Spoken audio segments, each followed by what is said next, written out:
1. 부자가 되는 다양한 방법과 그들의 공통점. 부자가 되는 길은 단 한 가지가 아닙니다. 세상에는 수많은 사람들이 각자의 방식으로 부를 일구었고 그 각각의 방식은 그들의 성격, 환경, 그리고 시대적 조건에 따라 다양하게 나타납니다.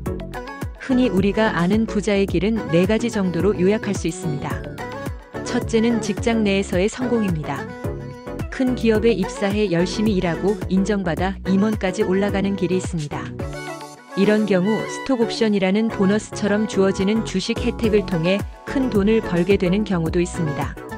특히 대기업에서 수억 원대 스톡옵션을 받은 사례는 뉴스에도 자주 등장하곤 합니다.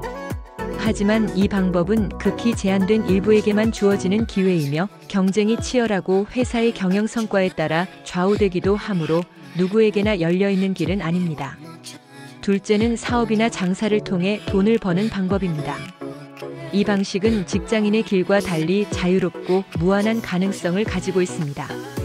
예를 들어 소규모 카페를 차려서 점점 입소문이 나고 브랜드화된 뒤 프랜차이즈로 성장하는 케이스도 있고, 기술 기반 스타트업으로 투자 유치에 성공해 기업 가치를 수백억으로 키운 사람도 있습니다. 어떤 이는 적당한 시점에 사업체를 매각하고 큰 목돈을 쥐는 방식으로 부자가 되기도 합니다.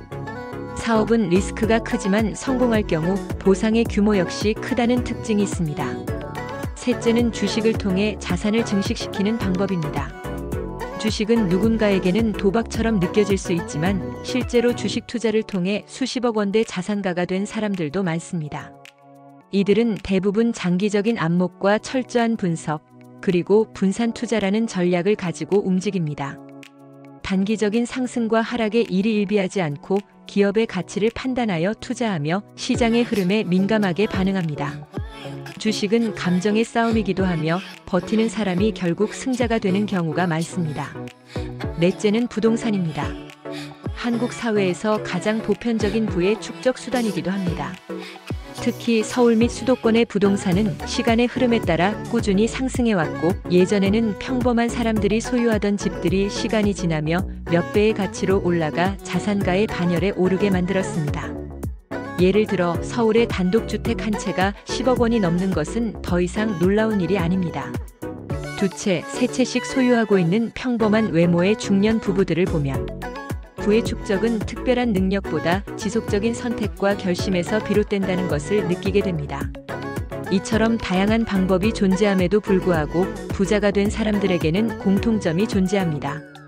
그것은 바로 간절한 부자가 되고자 하는 마음입니다. 그들은 단순히 열심히 살아서 성실하게 일해서 되는 것이 아니라 명확하고 구체적인 목표를 가지고 행동합니다. 나는 반드시 부자가 되고 말겠다는 내면의 결심은 그들을 다른 사람들과 구분짓는 가장 큰 차이점입니다. 그들은 자신의 시간, 에너지, 자원을 오직 그 목표를 향해 집중합니다. 그래서 성공의 확률을 높이고 결국 부자의 문을 통과하는 것입니다. 이 부자가 되지 못하는 사람들의 심리적 패턴. 그렇다면 왜 대부분의 사람들은 부자가 되지 못하는 걸까요? 이 질문은 단순히 환경이나 조건의 문제가 아니라 심리적 마인드셋의 문제로 귀결되는 경우가 많습니다. 많은 사람들은 애초에 자신이 부자가 될 수 있다는 가능성을 인정하지 않습니다. 나는 안 될 거야. 부자는 특별한 사람만 되는 거지. 나는 능력도 없고 운도 없어. 이런 생각은 일종의 자기 제한 믿음이며 스스로 자신의 가능성을 차단하는 결과를 낳습니다. 이런 생각을 가진 사람은 어떤 기회가 와도 그것을 잡지 못하고 부자들의 행동을 보고도 저건 나와 상관없는 이야기야 라고 단정짓습니다. 심지어 부자가 될 가능성을 머리로는 알고 있어도 실제로 행동하지 않거나 조금만 어려움이 닥치면 쉽게 포기합니다. 주식시장에 들어갔더니 가격이 떨어지자 그래, 역시 나는 안 되는 거였어 라고 믿고 팔아버립니다. 반대로 시장이 오르기 시작하면 이제 너무 많이 올라서 위험해라고 판단하며 뛰어들지 않습니다. 한마디로 시장에 대해서도 자신에 대해서도 긍정적인 확신이 없는 것입니다. 이런 사람들은 언제나 손해보는 자리에 있게 되며 기회가 와도 잡지 못하고 시간이 지나고 나면 그때 투자했더라면이라는 후회만 남습니다. 반면 부자가 되는 사람들은 기회가 보일 때 두려움보다 확신이 앞섭니다. 물론 그들도 실수하고 손해볼 수 있지만 중요한 것은 그 경험을 통해 성장하고 다시 도전한다는 점입니다. 그리고 이 모든 과정의 출발점에는 명확한 결심이 있습니다. 예를 들어 어떤 이는 회사 선배가 정년이 되기 전에 구조조정 당하는 모습을 보고 이 회사는 나를 책임지지 않겠구나. 내가 내 인생을 책임져야지라는 생각을 하게 됩니다. 또는 어떤 이는 사랑하는 가족의 고생을 보며 내가 부자가 되어야 이 사람들을 지킬 수 있겠구나라는 다짐을 하게 됩니다.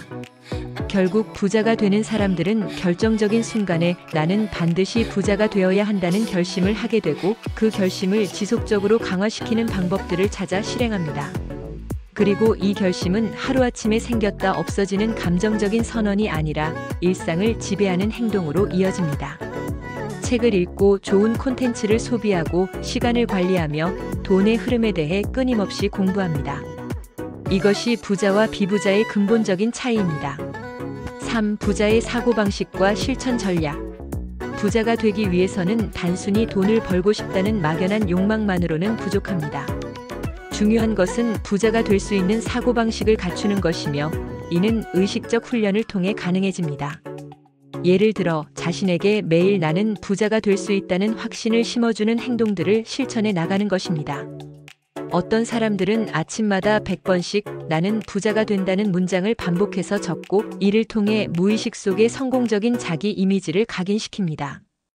또 어떤 사람은 매일 부자가 된 자신의 모습을 상상하며 성공한 자신의 영화 같은 인생을 머릿속에서 시뮬레이션합니다. 이러한 이미지 트레이닝은 단순한 상상이 아니라 실제로 뇌와 신경회로에 영향을 주는 심상화 훈련의 일환입니다. 운동선수들이 경기 전에 동작을 머릿속으로 그리며 이미 성공을 반복적으로 경험하는 것처럼 일반인도 부자가 된 자기 모습을 상상하는 것은 행동을 이끄는 강력한 원동력이 됩니다. 그리고 이 힘이 포기하지 않기라는 태도로 연결됩니다. 성공할 때까지 포기하지 않으면 결국 실패하지 않는다는 말은 단순한 명언이 아니라 수많은 부자들의 경험에서 비롯된 진실입니다. 또한 부자의 사고방식을 기르기 위해선 긍정적인 관점을 유지하는 연습이 필요합니다. 우리는 무의식적으로 이건 안 될 거야, 저 사람은 운이 좋아서 그런 거야 라는 부정적인 반응을 하게 됩니다. 그러나 이와 같은 부정성은 우리를 멈추게 만들고 행동하지 못하게 하며 나아가 실패를 당연하게 여기는 마인드로 이어집니다. 부자들은 똑같은 상황을 보더라도 여기서 내가 배울 수 있는 건 무엇인가? 어떻게 하면 나도 해낼 수 있을까? 라는 방식으로 생각을 전환합니다. 그리고 이런 태도를 유지하려면 환경을 바꾸는 것도 매우 중요합니다. 부자가 된 사람들의 인터뷰를 보면 하나같이 공통적으로 언급하는 것이 있습니다.